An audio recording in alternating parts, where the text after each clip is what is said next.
নমস্কার বন্ধুরা, আজকের রেসিপি নিরামিষ লাউ ঘন্ট। আমি এই লাউ ঘন্টটা একটু অন্যভাবে করছি, আপনারা প্লিজ পুরো ভিডিওটা দেখবেন। লাউ আমি এরকমভাবে কেটে নিয়েছি।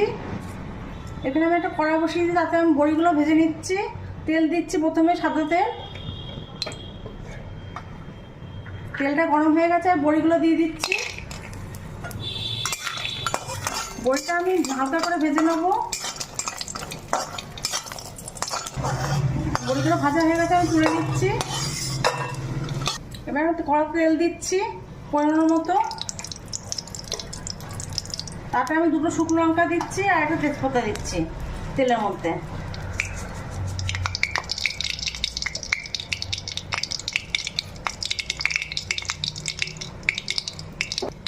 এবার সাদা জিরে দিলাম হাফ চামচ মতো।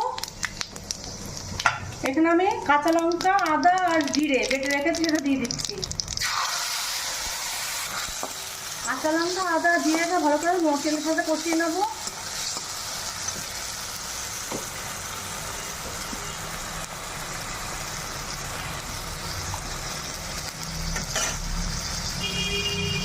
আমি হাফ চামচ মতো হলুদ দিলাম,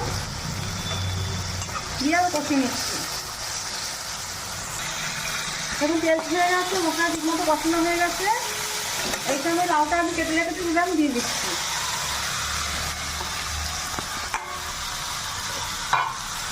এবার ভালো করে কষিয়ে নেবো তো মশলার মধ্যে, মশলার সাথে লাউটা ভালো করে কষিয়ে নেবো লাউগুলো। অল্প লবণ দিচ্ছি, পরিমাণ মতো লবণ দিচ্ছি। লবণ দিয়ে আবার কষিয়ে নেবো, নেড়ে নেবো লাউটা। আমি এবার ঢেকে দিচ্ছি 5 মিনিটের জন্য। আমি ফ্লেমটা লোতে রেখেছি আর গ্যাসে। ঢাকনাটা 5 মিনিটের জন্য তুলে নিচ্ছি।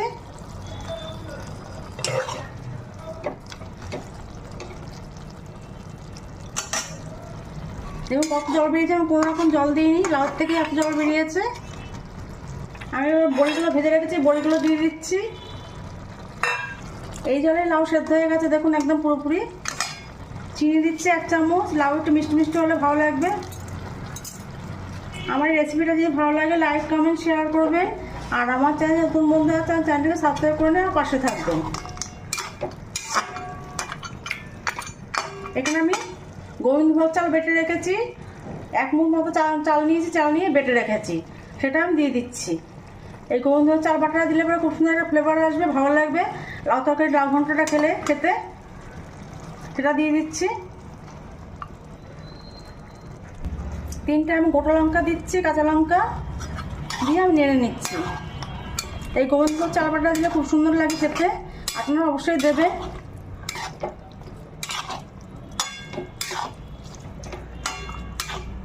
চাল দিয়ে এটা বেশ ভারী হবে, ঘন হবে লাউ তরকারিটা। এখানে আমি ধনেপাতা কুচিয়ে রেখেছি, সেটা আমি দিয়ে দিচ্ছি ওপরে,